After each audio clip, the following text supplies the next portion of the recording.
All right, here we go for the fifth installation of Gary Paulson's Hatchet. Let's get right into it. If the plane had come down a little to the left, it would have hit the rocks and never made the lake. He would have been smashed, destroyed. The word came. I would have been destroyed and torn and smashed, driven into the rocks and destroyed. Luck, he thought. I have luck. I had good luck. I had good luck there. But he knew that was wrong.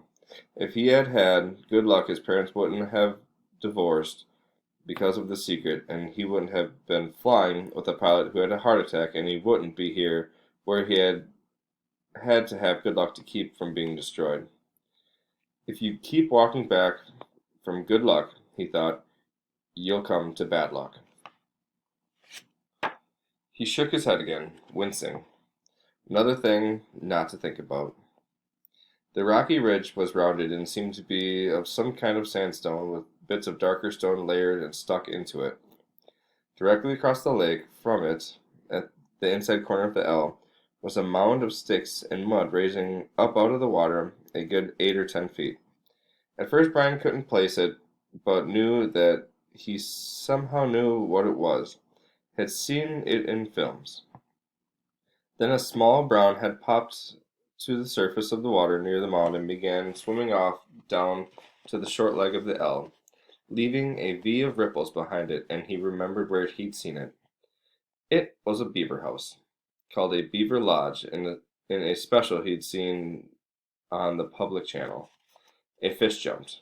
Not a large fish, but it made a big splash near the beaver, and as if by a signal there were suddenly little slops all over the sides of the lake, along the shore, as fish began jumping, hundreds of them, jumping and splashing the water.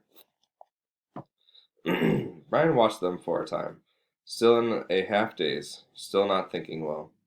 The scenery was very pretty, he thought, and there were new things to look at, but it was all a green and blue blur as he was used to the gray and black of the city and the sounds of the city. Traffic, people talking, sounds all the time, the hum and whine of the city. Here, at first, it was silent, or he thought it was silent. But when he started to listen, really listen, he heard thousands of things. Hisses and blurks, small sounds, birds singing, hum of insects, splashes of the fish jumping. There was great noise here, but a noise he did not know, and the colors were new to him. And the colors and noises mixed in his mind to make a green-blue blur that he could hear as a hissing pulse sound, and he was still tired, so tired, so awfully tired, and standing had taken a lot of energy somehow, and it had drained him. He supposed he was still in some kind of shock from the crash, and there was still the pain, the dizziness, the strange feeling. He found another tree, a tall pine with no branches until the top, and sat with his back against it, looking down on the lake with the sun warming him. And in a few moments he scrunched down and was asleep again. His eyes snapped open, hammered open, and there were these things about himself that he knew instantly. He was unbelievably, viciously thirsty. His mouth was dry and tasted foul and sticky. His lips were cracked and felt as if they were bleeding, and if he did not drink water soon, he felt he would wither up and die. Lots of water. All the water he could find. He knew the thirst and felt the burn on his face. It was mid-afternoon, and the sun had come up over him and cooked him while he slept, and his face was on fire, would blister and would peel. Which did not help the thirst. It made it worse. He stood up, using the tree to pull himself up because there was still some pain and much stiffness, and looked down at the lake. It was water, but he did not know if he could drink it. Nobody had ever told him if he could or could not drink lakes. There was also the thought of the pilot, down in the blue with the plane, strapped in, the body. Awful, he thought. The lake was blue and wet looking, and his mouth and throat raged with the thirst, and he did not know where there might be another form of water he could drink. Besides, he had probably swallowed a ton of it while he was swimming out of the plane getting to shore. In the movies, they always showed the hero finding a clear spring with pure sweet water to drink, but in the movies they didn't have plane wrecks and swollen foreheads and aching bodies and the thirst that tore at the hero until he couldn't think. Brian took small steps down the bank to the lake. Along the edge there were thick grasses and the water looked a little murky. There were small things swimming in the water, small bugs, but there was a log extending about 20 feet out into the water of the lake. A beaver drop from some time before, with old limbs sticking up, almost like handles. He balanced on the log, holding himself up with the limbs and teetered out past the weeds and murky water. When he was out where the water was clear and he could see no bugs swimming, he kneeled on the log to drink. A sip, he thought, still worrying about the lake water. I'll just take a sip.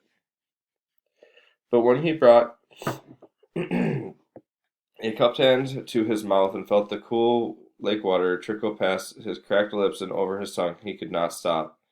He had never, not even on long bike trips in the hot summer, been this thirsty. It was as if the water were more than water, as if the water had become all of life, and he could not stop. He stooped and put his mouth to the lake and drank, pulling it deep and swallowing big gulps of it. He drank until his stomach was swollen, until he nearly fell off the log with it. Then he rose and tripped his way back to the bank, where he was immediately sick and threw up most of the water. But his thirst was gone, and the water seemed to reduce the pain in his head as well, although the sunburn still cooked his face. So, he almost jumped with the word, spoken aloud. It seemed so out of place, the sound. He tried it again.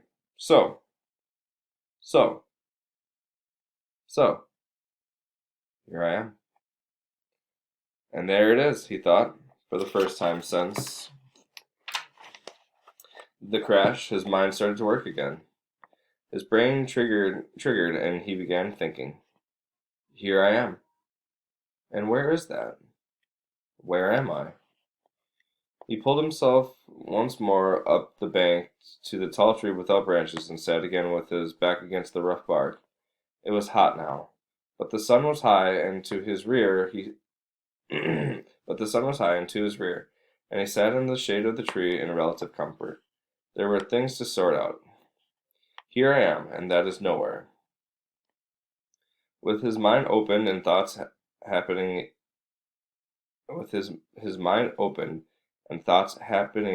it all tried to come in with a rush. All of what had occurred, and he could not take it. The whole thing turned into a confused jumble that made no sense.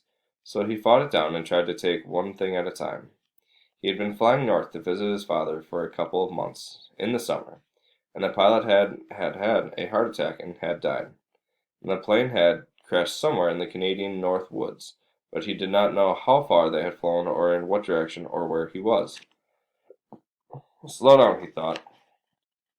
Slow down more. My name is Brian Robinson, and I am 13 years old, and I am alone in the North Woods of Canada. All right, he thought. That's simple enough. I was flying to visit my father, and the plane crashed and sank in the lake. There. Keep it that way. Short thoughts. I do not know where I am, which doesn't mean much. More to the point, they do not know where I am.